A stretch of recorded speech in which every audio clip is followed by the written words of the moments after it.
দেশে আজও ১০১ জনের মৃত্যু। চাহিদার ৩ ভাগের ১ ভাগ অক্সিজেন ঘাটতি।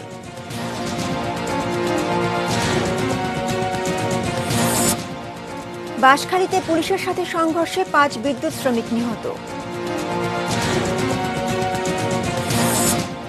চোখের জলে বরেণ্য অভিনেত্রী কবরীকে শেষ বিদায়।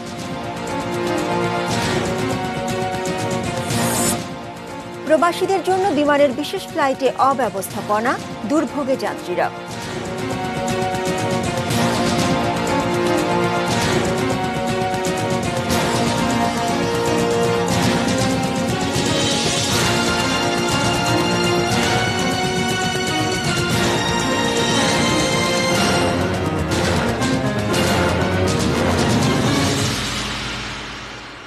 দেখছেন এটিএন নিউজ। নিউজ এট 8-এ আপনাদের সঙ্গে আছি আমি উর্মি আহসান। শুনছিলেন সংবাদ শিরোনাম। VSL angle channel HB VSL Bikrampur steel limited. এবারে পুরো সংবাদ, আর শুরুতেই দেশের করোনা পরিস্থিতি। দেশে দ্বিতীয় দিনের মতো শতাধিক মানুষের মৃত্যু হলো করোনায়। গত ২৪ ঘন্টায় মারা গেছেন ১০১ জন। এই নিয়ে মৃত্যুর সংখ্যা দাঁড়ালো ১০,২৮৩। শনিবার স্বাস্থ্য অধিদপ্তরের বিজ্ঞপ্তিতে জানানো হয় আরও ৩,৪৭৩ জন নতুন রোগী শনাক্ত হয়েছেন। সব মিলে আক্রান্তের সংখ্যা ৭,১৫,২৫২। নতুন ৫,৯০৭ জন সহ মোট সুস্থ ৬,৮৮,০১৫ জন। গত ২৪ ঘন্টায় শনাক্তের হার ২১.৪৬% এবং এখন পর্যন্ত শনাক্তের হার ১৩.৮৯%। গত ২৪ ঘন্টায় শনাক্ত বিবেচনায় সুস্থতার হার ৮৫.১২% এবং মৃত্যু হার ১.৪৪%।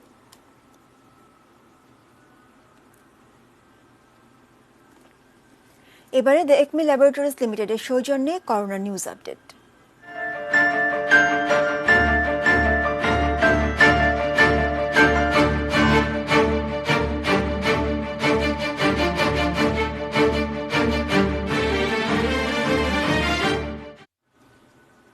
শিল্প কারখানার চাপে করোনা রোগীর জন্য অক্সিজেন সরবরাহে হিমশিম খাচ্ছেন উৎপাদক ও খুচরা বিক্রেতারা।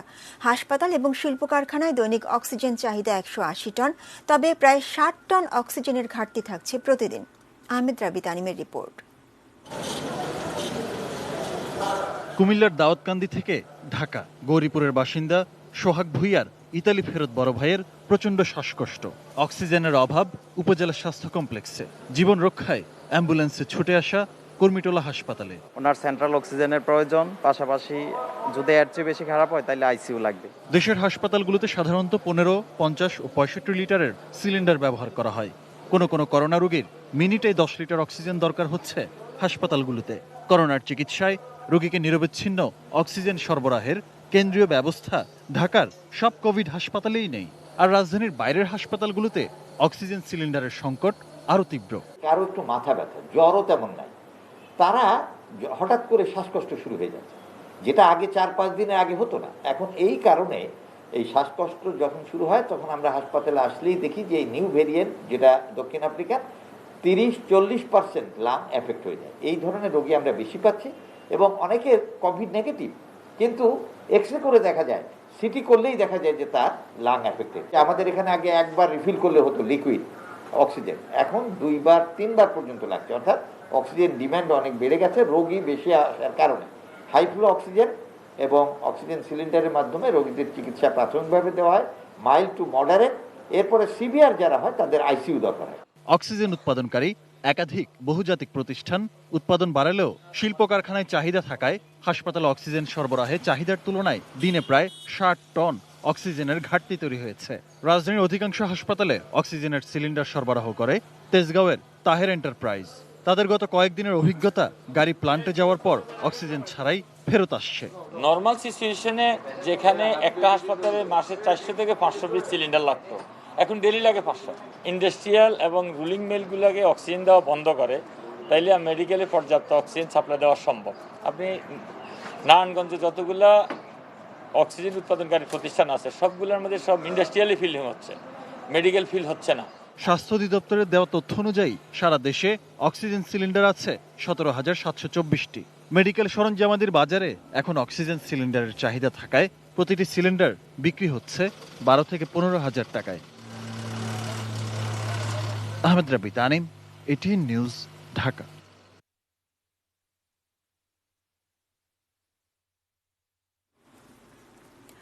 লকডাউনের চতুর্থ দিনে শনিবার রাজধানীতে যানবাহনের সংখ্যা বেড়েছে, মানুষের যাতায়াতও বেড়েছে। তবে নিয়ম মেনে বন্ধ আছে গণপরিবহন। আরিফ জামালের রিপোর্ট।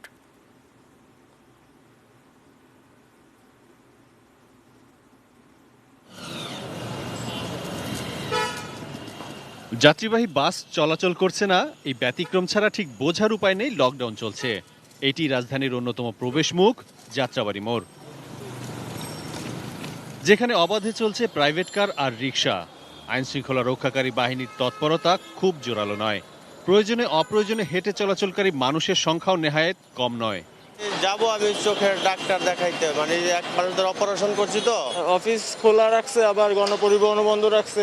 দ্বিতীয় ঠিকানা জানো মাখা ইয়াতে যাবো শ্যামলী। এখন গার্মেন্টস খোলা দেখি, এর জন্য আমাদের অফিস খোলা রাখছে। দেখতেছি যে কোনো গাড়ি ঘুরে চলে কিনা। যে জায়গায় 100 টাকা যাইতে হয় এই জায়গায় 200-300 টাকা লাগিয়েছে। গণপরিবহন বন্ধে ভ্যানগুলোই হয়ে গেছে এর বিকল্প। আশেপাশের বিভিন্ন এলাকা থেকে যাত্রী নিয়ে যাত্রাবাড়ি মোড়ে আসে পণ্য পরিবহনের কাজে ব্যবহার হওয়া এই ভ্যানগুলো। এখন তো অবসর হিসেবে আইছিলাম, কাঁচামাল টানতে মানুষ নাই, মানে পাবলিক টানতেছি প্যাসেঞ্জার। লোকজন আছে, মোটামুটি আছে। সকালবেলা একটু বেশি ছিল, এখন কমে গেছে। এখন আমরা তো দিন মজুরি, গাড়িতে গেলে খাইতে পারি, না গেলে খাইতে পারি না।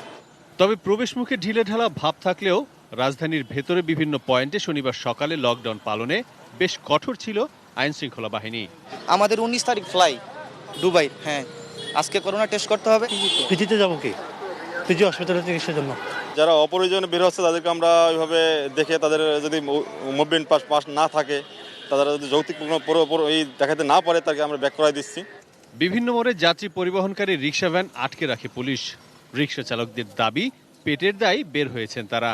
আমাকে যদি খাওয়ান দিত, রিক্সা লাগো যে তোমরা বাইরে বানা, রোডে বাইরে বানা, তোমাকে খাওয়ান দিলাম, তো আমরা ঘরে থাকতাম। খালি যাওয়ার পথে আটকাই দিছে স্যার, অনেকে আর কম কর। আমরা তো মাল দিয়ে তো আমরা খালি তেমন লাগবো সবসময়। সকালে যেমন তেমন, বেলা বাড়ার সাথে সাথে যানবাহন ও মানুষের চলাচল বাড়ে। তখন কড়াকড়িও যেন কিছুটা শিথিল হয়ে আসে রাজধানীতে। Arif Jamal, ATN news, Dhaka. চট্টগ্রামের বাঁশখালীতে নির্মাণাধীন বিদ্যুৎ কেন্দ্রের শ্রমিকদের সঙ্গে পুলিশের সংঘর্ষে 5 জন নিহত হয়েছেন, আহত হয়েছেন অন্তত 50 জন। বেতন ভাতা বাড়ানোর 10 দফা দাবিতে বিক্ষোভরত শ্রমিকরা বিদ্যুৎ কেন্দ্রটিতে আগুন ধরিয়ে দেন। এলাকায় থমথমে পরিস্থিতি বিরাজ করছে। চট্টগ্রাম প্রতিনিধি মনিরুল ইসলাম পারভেজের তথ্য ও ছবিতে ডেস্ক রিপোর্ট। চট্টগ্রামের বাঁশখালীর গন্ডামারা ইউনিয়নের বরঘোনায় নির্মিত হচ্ছে 1320 মেগাওয়াট কয়লা ভিত্তিক তাপ বিদ্যুৎ কেন্দ্র। এই বিদ্যুৎ কেন্দ্রে রমজানে শ্রমঘণ্টা কমানো, বেতন ভাতা বাড়ানোর দাবি নিয়ে বেশ কয়েকদিন ধরেই উত্তেজনা বিরাজ করছিল। 10 দফা দাবিতে শনিবার সকাল থেকেই বিক্ষোভ করছিলেন শ্রমিকরা। এক পর্যায়ে পুলিশের সঙ্গে সংঘর্ষ বেঁধে যায় তাদের। এ সময় গুলি চালায় পুলিশ, তাতে 17 শ্রমিক গুলিবিদ্ধ হন। আহত হন অর্ধ শতাধিক। গুলিবিদ্ধ 4 জন বাঁশখালী স্বাস্থ্য কমপ্লেক্সে এবং একজন চট্টগ্রাম মেডিকেল কলেজ হাসপাতালে মারা যান। পুলিশ বিনা উস্কানিতে হামলা চালিয়েছে বলে অভিযোগ শ্রমিকদের। জনগণের সেবা করবে, জনগণ জানে, আর তাদের তো কোনো অধিকার নাই। আর তারা কোন কোন কোন অর্ডারে তারা ওখানে গুলি করলো? 2 মাসে বেতন, আজকে 2 মাসে মাস শেষ হয়ে যাচ্ছে, এখন রমজানের কি খাবার দাবার কোনো কিচ্ছু নেই, জন্য ওরা বেতন জন আন্দোলন করছে। আজকে সকালবেলা যখন ওরা গেছে, মানে কি ওরা জন আন্দোলন করছে, ওরা যখন কাজে যাচ্ছে এই অবস্থায় গুলি করেছে ওকে। এই ঘটনায় তদন্ত কমিটি গঠন করা হয়েছে বলে জানান পুলিশের চট্টগ্রাম রেঞ্জের ডিআইজি। আজকে সকালবেলা আপনার শ্রমিকরা একত্রিত হয়ে কিছু গাড়িগুলোতে আগুন দিয়েছে, ভাঙচুর করেছে, বাইরের থেকে কিছু লোক গিয়ে তাদের সাথে যুক্ত হয়েছে। এইভাবে সকালে হঠাৎ করেই এই আইন শৃঙ্খলা পরিস্থিতির অবনতিটা ঘটে। আমরা আমাদের একজন অ্যাডিশনাল ডিআইজির নেতৃত্বে একটা তদন্ত কমিটি গঠন করেছি। তারা তদন্ত করে দেখবে যে কিভাবে ঘটনার সূত্রপাত এবং কিভাবে এটা সমাধান করা যায়। এর আগে 2016 সালের 4 এপ্রিল গন্ডামারা ইউনিয়নের পশ্চিম বরঘোনা এলাকায় কয়লা বিদ্যুৎ কেন্দ্রের জায়গা অধিগ্রহণ নিয়ে স্থানীয়দের সাথে সংঘর্ষে 4 জন নিহত হয়েছিলেন। চন্দন পাল, ডেস্ক রিপোর্ট, এটিএন নিউজ। চোখের জলে শেষ বিদায় নিলেন বরেণ্য চলচ্চিত্র অভিনেত্রী, নির্মাতা ও সাবেক সংসদ সদস্য সারা বেগম কবরী। রাষ্ট্রীয়ভাবে গার্ড অব অনার দেওয়ার পর বনানী কবরস্থানে শেষ শয্যা হলো তার। করোনা ভাইরাসে আক্রান্ত হয়ে শুক্রবার রাজধানীর শেখ রাসেল গ্যাস্ট্রোলিভার হাসপাতালে শেষ নিঃশ্বাস ত্যাগ করেন বাংলা চলচ্চিত্রের মিষ্টি মেয়ে খ্যাত কবরী।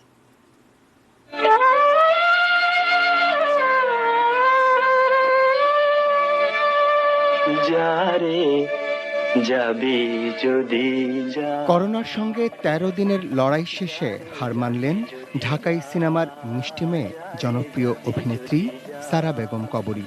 পিঞ্জর খুলে দিয়েছি, যা কিছু কথা ছিল ভুলে গিয়েছি, যারে যাবি যদি যা। খুসখুসে কাশি ও জ্বর আক্রান্ত হয়ে নমুনা পরীক্ষায় তার করোনা শনাক্ত হয় গত ৫ এপ্রিল। প্রথমে কুর্মিটোলা জেনারেল হাসপাতাল এবং পরে অবস্থার অবনতি হলে শেখ রাসেল গ্যাস্ট্রোলিভার হাসপাতালের নিবিড় পরিচর্যা কেন্দ্র আইসিইউতে চিকিৎসাধীন ছিলেন তিনি। সেখান থেকেই শুরু হয় তার অনন্ত যাত্রা। লাস্ট আমার সাথে কথা হয়েছিল, মানে উনি সবসময় সেন্সেই ছিল। হ্যাঁ, তো ইন্টিউবেশনের আগে পর্যন্ত সেন্সে ছিল, তো বলেছে সবাইকে জাস্ট দোয়া করতে, দেশবাসীর কাছে দোয়া চাচ্ছি। দুপুরে সারা বেগম কবরীর মরদেহ কিছুক্ষণের জন্য তার বাসভবনে নিয়ে যাওয়া হয়। সেখানেই প্রিয় মানুষটিকে শেষ বিদায় জানান পরিবারের সদস্যরা। পরে বনানী কবরস্থানে নেওয়া হলে বীর মুক্তিযোদ্ধা কবরীকে গার্ড অব অনার প্রদান করে ঢাকা জেলা প্রশাসন। বনানী কবরস্থান প্রাঙ্গণেই সারা বেগম কবরীর জানাজা অনুষ্ঠিত হয়, যেখানে অংশ নেন তার রাজনৈতিক কিংবা চলচ্চিত্র অঙ্গনের সহকর্মী ও স্বজনরা। সারা বেগম কবরীর জীবনের একটি বড় অংশ কেটেছে চলচ্চিত্র অঙ্গনে। বিদায় বেলায় প্রিয় অভিনেত্রীকে শেষ বিদায় জানাতে এসেছিলেন চলচ্চিত্রের শিল্পী, কলাকুশলী অনেকেই। কবরী এবার তো খুব সময় হয়নি এখনো যাওয়ার, তার নিজের ছবি পরিচালনা করা শুরু, শেষ পর্যায়ে এডিটিং টেবিলে অনুদানের ছবি সে করছে। চলে যাবে এত তাড়াতাড়ি, রাতে যখন শুনি এটা আসলে দুঃসহ স্মৃতি ছাড়া আর কিছুই না। কবরী এবার চলে যাওয়া মানে একটা ইন্ডাস্ট্রির পিলার ভেঙে যাওয়া। করোনাতে উনি যেহেতু মারা গেছে, আমরা অনেক জায়গায় নিতে পারি না, কারণ ওনার কনসার্ন ছিল যে অনেক জায়গায় নিলে স্প্রেড হতে পারে। তো একটু সচেতন থাকবেন করোনা নিয়ে, আর উনি কিছু করে থাকলে ওনাকে মাফ করে দেবেন। হ্যাঁ, জানি রে জীবনে তোকে পাবার বীর মুক্তিযোদ্ধা, অভিনেত্রী, নির্মাতা, সংসদ সদস্য সব পরিচয়ই তার সুখ্যাতি। কালজয়ী এই শিল্পীর প্রতি এটিএন নিউজের শ্রদ্ধা। পিঞ্জর খুলে দিয়েছি, যা কিছু কথা ছিল ভুলে গিয়েছি, যারে যাবি যদি যা। আলফাত সিদ্দিকী, এটিএন নিউজ, ঢাকা। পিঞ্জর খুলে দিয়েছি। বন্ধ ঘরে পাওয়া গেল জাহাঙ্গীরনগর বিশ্ববিদ্যালয়ের আন্তর্জাতিক সম্পর্ক বিভাগের সাবেক শিক্ষক অধ্যাপক তারেক শামসুর রহমানের মরদেহ। উত্তরার অ্যাপার্টমেন্ট থেকে শনিবার তার মরদেহ উদ্ধার করে পুলিশ। ফ্লাইট বাতিলের প্রতিবাদে শুক্রবার রাত থেকেই প্রবাসীদের বিক্ষোভ। প্রত্যাশা করি যে জো বাইডেন প্রশাসন। ডক্টর তারেক শামসুর রহমান একসময় সাংবাদিকতা করেছেন, শিক্ষকতা ছিল তার মূল পেশা। পাশাপাশি লেখালেখি করেছেন, গবেষণা করেছেন, কথা বলেছেন রাজনীতি ও আন্তর্জাতিক সম্পর্কের নানা ইস্যুতে। প্রত্যাশার মাত্রাটা অনেক বেশি বেড়ে গেল। ডক্টর তারেক শামসুর রহমানের স্ত্রী ও কন্যা যুক্তরাষ্ট্র প্রবাসী। অবসরের পর তাই জাহাঙ্গীরনগর বিশ্ববিদ্যালয়ের আন্তর্জাতিক সম্পর্ক বিভাগের এই সাবেক চেয়ারম্যান অনেকটা একাকী জীবন কাটাতেন উত্তরার 18 নম্বর সেক্টরের রাজুক অ্যাপার্টমেন্ট প্রজেক্টের এই ফ্ল্যাটে। শনিবার প্রতিবেশীরা ডাকাডাকি করেও সাড়া পাচ্ছিলেন না এই শিক্ষাবিদের। পরে পুলিশে খবর দেওয়া হয়।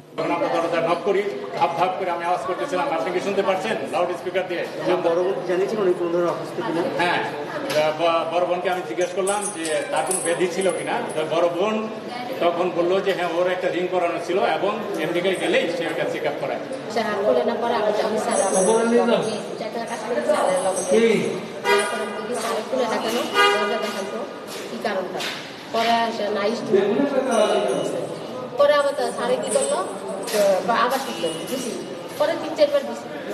পুলিশ ঘটনাস্থলে এসে দরজা ভেঙে মরদেহ উদ্ধার করে।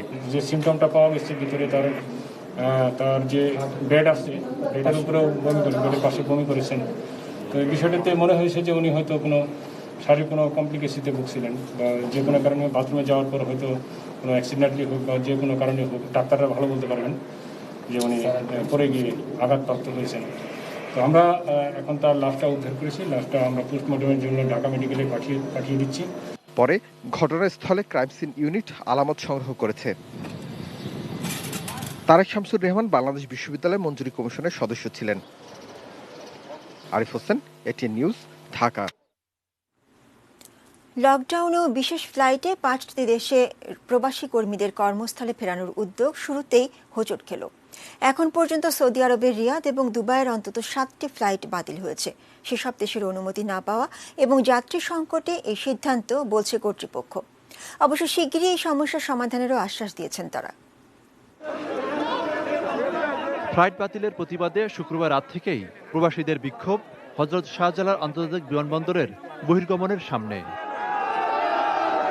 বিশেষ ফ্লাইট চালুর সিদ্ধান্তে লকডাউনের ঝুঁকি ঝামেলা এবং দ্রুত সময়ের মধ্যে করোনা নেগেটিভ সার্টিফিকেট সংগ্রহ করেই বিমানবন্দরে পৌঁছেছিলেন যাত্রীরা, কিন্তু সেখানে জানতে পারেন তাদের ফ্লাইট বাতিল করা হয়েছে।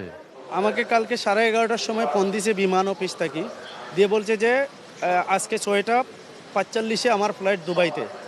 তো এখন দুবাইতে যখন আমার ফ্লাইট আসছে, আমি এইখানে এসে ফোন দিতেছি, সবার সাথে যোগাযোগ, কোনো নম্বরও ধরে না, কেউ ফোনও রিসিভ করে না। লকডাউনের ভিতরে পুলিশের ফেরাসানি হরানি করে এখানে আসছি, এখন আবার চলে যেতে হবে। এখন কোন দিন কি যেতে কোনো সিকিউরিটি নেই।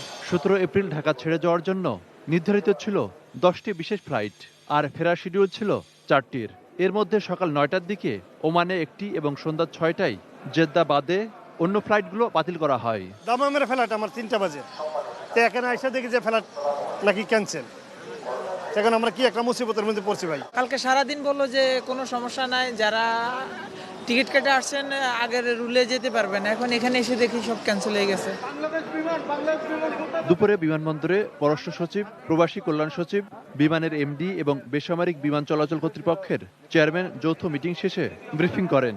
তো আমাদের পররাষ্ট্র মন্ত্রণালয় থেকে ওনারাও যোগাযোগ করছেন। আমাদের যেটা শিডিউল ফ্লাইট, স্পেশাল ফ্লাইট হিসাবে যে রাত 3টার সময়তে রিয়াদের যেটা ছিল, সেই ল্যান্ডিং পারমিশনটাও পর্যন্ত বাতিল করা হয়েছে।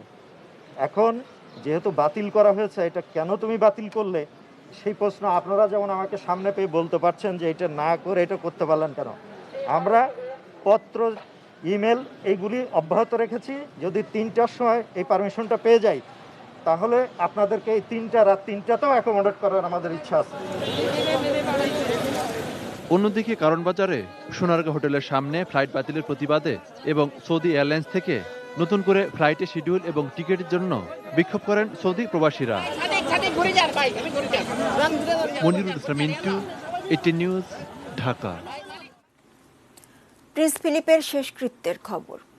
যুক্তরাজ্যের রানী দ্বিতীয় এলিজাবেথের স্বামী প্রিন্স ফিলিপের শেষ বিদায়ের প্রস্তুতি চলছে। শুরু হয়েছে শেষকৃত্যের আনুষ্ঠানিকতা। বাংলাদেশ 2 দানবের হাতে পড়েছে বলে মন্তব্য করেছেন বিএনপি মহাসচিব মির্জা ফখরুল ইসলাম আলমগীর। দেশের বর্তমান পরিস্থিতি তুলে ধরে বিকেলে এক ভার্চুয়াল আলোচনায় তিনি এই মন্তব্য করেন। আজকে দুইটা দানবের হাতে আমরা পড়েছি। একটা দানব হচ্ছে আমাদের এই সরকার, যারা আজকে অন্য দেশের স্বার্থ হাসিল করছে, এবং একই সঙ্গে একটা করোনা ভাইরাস, সেটা আমাদের আজকে গোটা, শুধু আমাদেরকে না, গোটা বিশ্বকে আজকে আক্রান্ত করেছে। বাংলাদেশের রাজনীতিতে এই নিখোঁজ হওয়ার ঘটনা, গুম করে দেওয়ার ঘটনা ইলিয়াস আলীকে দিয়েই শুরু হয়েছে, এবং এটা করেই প্রথমেই বাংলাদেশি জাতীয়তাবাদী দলের যে শক্তি, সেই শক্তিকে দুর্বল করে দেওয়ার চেষ্টা করা হয়েছে। টাকা রাখেন স্ত্রীর অ্যাকাউন্টে। কখনো দুর্নীতি দমন কমিশনের চেয়ারম্যান তিনি, কখনো আবার পরিচালক। বড় বড় কোম্পানিকে ফোন দিয়ে টাকা চান। প্রতারক এই দম্পতিকে গ্রেপ্তার করেছে গোয়েন্দারা। আরো জানাচ্ছেন সাব্বির আহমেদ। নজরুল ইসলাম নাইম ও আশরাফি সিদ্দিকা উচ্চ শিক্ষিত প্রতারক দম্পতি। নাইম 8 থেকে 10 বছর আগে ইসলাম মাল্টিমিডিয়া নামে একটি বিজ্ঞাপনের প্রতিষ্ঠান খোলেন। বিজ্ঞাপনের কাজের জন্য বিভিন্ন প্রতিষ্ঠানকে দিতে হয় অফার লেটার, কিন্তু অনেকেই সেই অফার লেটার বা আবেদনে পাত্তা না দিয়ে উল্টো বাজে ব্যবহার করতেন। তাই ক্ষোভের বশে 2017 সালে প্রথম দুদকের নাম ভাঙিয়ে প্রতারণায় নামেন নাইম। দুদকের কথা বলে বলতাম যে উপপরিচালক অমুক বলছি, কখনো জাহাঙ্গীর আলম, কখনো অন্য নামও বলেছি। পত্রিকাতে ওনাদের যা যা নাম দেখেছি অনেক সময় সেগুলো ইউজ করেছি।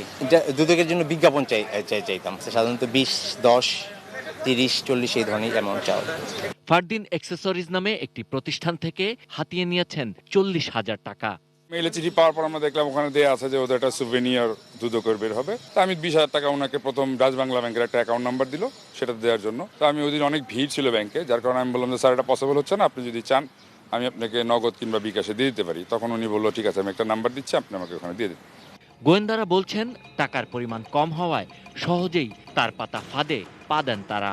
দুদকের নাম, দুদকের লোগো, প্যাড, সিল, সাপ্পর ইত্যাদি ব্যবহার করে তারা বিভিন্ন শিল্প প্রতিষ্ঠান, বড় ব্যবসায়ী প্রতিষ্ঠান এবং বিভিন্ন প্রফেশনাল লোকদেরকে ফোন দিয়ে দুদকের বিভিন্ন জিনিসগুলোকে ব্রোশিয়ার আকারে ছাপাবেন, কখনো দুদকের কর্মকর্তার নাম করে অন্য লোকদেরকে সাহায্য সহযোগিতা করার নাম করে, এবং কখনো দুদকের কর্মকর্তারা ইনভেস্টিগেশন করবেন ব্যক্তিদের ব্যাপারে, সে সমস্ত কথা বলে বিকাশে, নগদে এবং ব্যাংকে বিভিন্ন ভুয়া অ্যাকাউন্ট তারা তৈরি করেছে, সেই অ্যাকাউন্টে টাকাগুলো হাতিয়ে নিতেন। এভাবে নাইম গেল কয়েক বছরে হাতিয়ে নিয়েছেন কয়েক লাখ টাকা। একই ধরনের প্রতারণার অভিযোগে 2017 ও 2020 সালে গ্রেপ্তার হয়েছিলেন নাইম। তারা একজনে পিএস হিসেবে ফোন দিয়েন, আর অন্যজন কখনো দুদকের চেয়ারম্যান, কখনো দুদকের কমিশনার মহোদয় হিসেবে মোটা কণ্ঠে কথা বলতে থাকেন। তো এরা দুইজনই এভাবে মিলে অন্যান্য অ্যাসোসিয়েটদের সাথে এই কাজগুলো করে থাকেন, যেটা ইম্পারসোনিফিকেশন। তো এরা নামে বেনামে বিভিন্ন অ্যাকাউন্ট তৈরি করেছেন এবং সেই অ্যাকাউন্টে তারা ভুয়া অ্যাড্রেস ইত্যাদি ব্যবহার করেন। রিমান্ড আবেদন করে এই দম্পতিকে আদালতে পাঠিয়েছে গোয়েন্দারা। Sabbir Ahmed, ATN news, Dhaka. পটুয়াখালীর বাউফলে ইউনিয়ন পরিষদ নির্বাচনকে কেন্দ্র করে দুপক্ষের সংঘর্ষের সময় এক নারীকে দলবদ্ধভাবে নির্যাতন করায় 9 জনকে গ্রেপ্তার করেছে পুলিশ। শুক্রবার রাতে বাউফলের বিভিন্ন এলাকা থেকে আসামিদের গ্রেপ্তার করা হয়। শনিবার দুপুরে নিজ কার্যালয়ে সংবাদ সম্মেলন করে গ্রেপ্তারের বিষয়টি নিশ্চিত করেন পটুয়াখালী পুলিশ সুপার মোহাম্মদ শহীদুল্লাহ। তিনি জানান, গত 15 এপ্রিল সকালে চন্দ্রদ্বীপ ইউনিয়নের চর মিয়াজান এলাকায় 2 ইউপি সদস্য প্রার্থীর সমর্থকদের মধ্যে সংঘর্ষ ও মারামারির ঘটনা ঘটে। এ সময় ওই মহিলাকে অমানবিকভাবে মারধর করা হয়। সেই দিনই ওই নারীর শ্বশুর বাউফল থানায় মামলা করেন।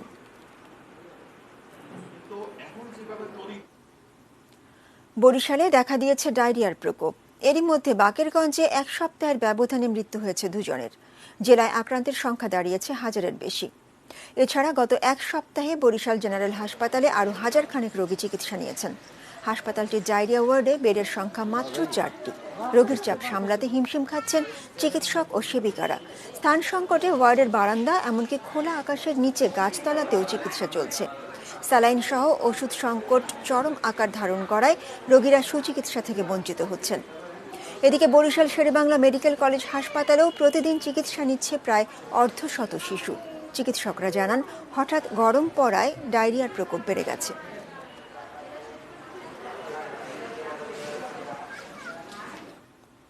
সোশ্যাল ইসলামী ব্যাংক লিমিটেড বাণিজ্য সংবাদ।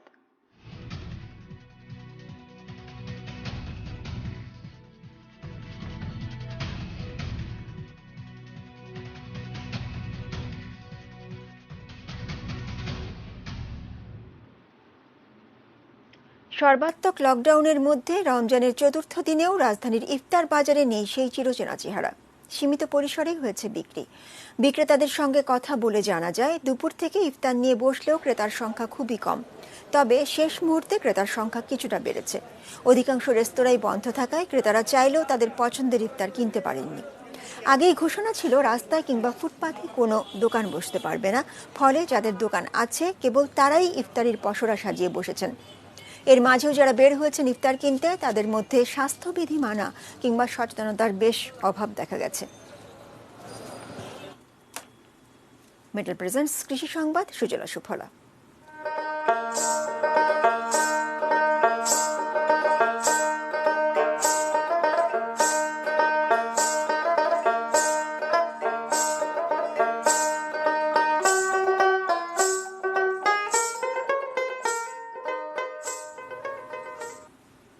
মূলত চরাঞ্চলের ফসল তরমুজ। গারো পাহাড়ের মাটিতেও তরমুজ আবাদ করে সাফল্য পেয়েছেন শেরপুরের কৃষক আব্দুল বাতেন। চরের দোআঁশ ও বেলে দোআঁশ মাটি তরমুজ চাষের উপযোগী। পাহাড়ি মাটিতে এর ফলন সম্ভব নয় বলেই এতদিন অনেকের ধারণা ছিল, তা ভুল প্রমাণ করেছেন আব্দুল বাতেন। তার বাড়ি ঝিনাইগাতি উপজেলার হলদিগ্রাম পাহাড়ি এলাকায়। নিজের মাল্টা বাগানে সাথী ফসল হিসেবে এবারই প্রথম বাণিজ্যিকভাবে তরমুজ ফলিয়েছেন তিনি।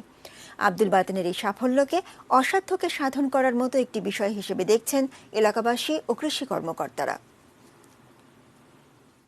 স্বরূপে ফিরেছে ফেনীর ঐতিহ্যবাহী রাজাঝি বা রাজনন্দিনীর দিঘি।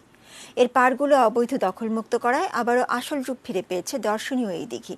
ফেনী প্রতিনিধি দিদারুল আলমের তথ্য ও ছবিতে ডেস্ক রিপোর্ট। কথিত আছে, ত্রিপুরা মহারাজ্যের প্রভাবশালী একজন রাজা তার কন্যার অন্ধত্ব দূর করার মানসে প্রায় ৭০০ বছর আগে খনন করেছিলেন দিঘিটি। এই দিঘিকে ফেনী শহরের প্রাণ বলা যায়। পাড় ঘিরে রয়েছে ফেনী সদর থানা, কোর্ট মসজিদ, অফিসার্স ক্লাব, শিশু পার্ক, ন্যাশনাল হার্ট ফাউন্ডেশন সহ গুরুত্বপূর্ণ স্থাপনা।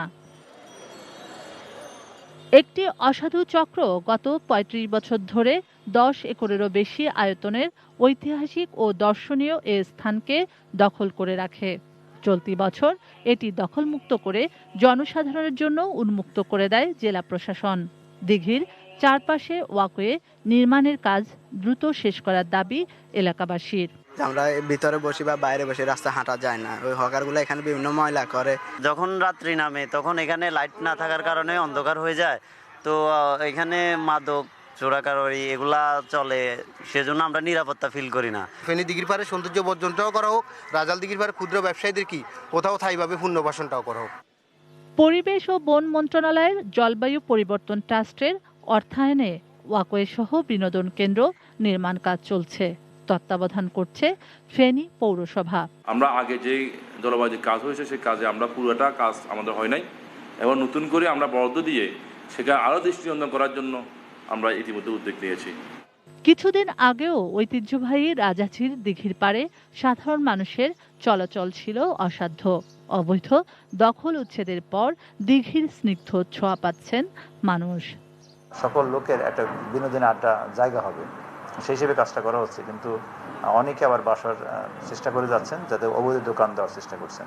এই ব্যাপারে আমরা সোচ্চার আছি, প্রতিদিন আমরা ওখানে ম্যাজিস্ট্রেট পাঠাচ্ছি।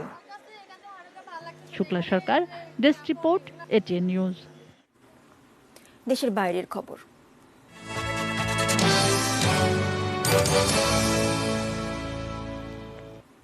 নভেল করোনা ভাইরাস মূলত বাতাসের মাধ্যমে সংক্রমিত হয় বলে প্রমাণ পেয়েছেন একদল গবেষক।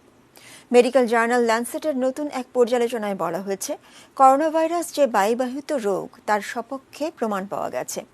এনটিটিভির এক প্রতিবেদনে বলা হয়েছে, যুক্তরাজ্য, যুক্তরাষ্ট্র ও কানাডার ৬ বিশেষজ্ঞ ওই পর্যালোচনায় জানিয়েছেন, জনস্বাস্থ্য সংস্থাগুলো যদি বায়ুবাহিত ভাইরাস হিসেবে এটিকে চিহ্নিত করে ব্যবস্থা না নেয়, তবে মানুষকে সুরক্ষিত রাখা সম্ভব নয়, ভাইরাসটি আরও ছড়িয়ে পড়বে।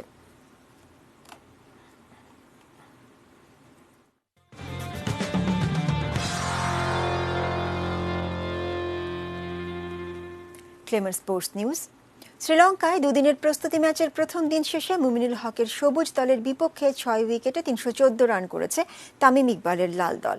শ্রীলঙ্কার কাতুনায়কেতে টস জিতে ব্যাট করতে নেমে দলকে উড়ন্ত সূচনা এনে দেন তামিম ইকবাল ও সাইফ হাসান।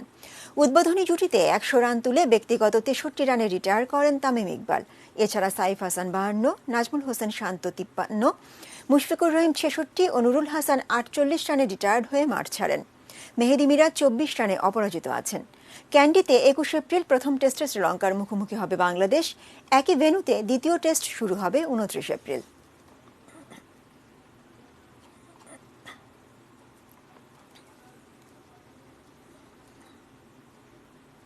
এই ছিল নিউজ এট ৮। সঙ্গে থাকার জন্য ধন্যবাদ।